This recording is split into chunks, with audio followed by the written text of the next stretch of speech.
Sao bay nhầm chắc khang khang sao nữa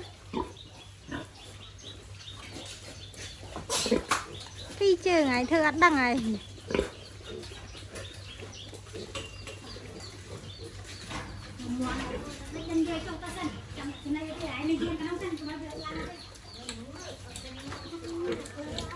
này diêm cái nông cái này diêm cái nông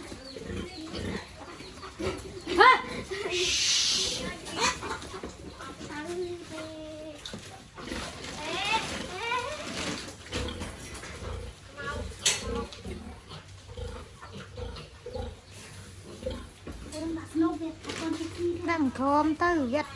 toàn đằng trôi mà thế chăm thế này chăm thế hay mình là kì mình tập hết rồi hết xem con nó hôm năng đời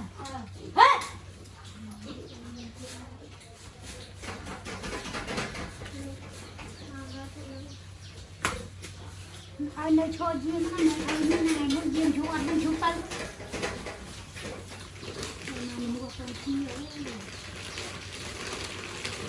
ông tên gì gọi lên chân dốc mà chứ sao anh ngồi cứ cái đặt viên là kia nơi sẽ ho lại thế ấy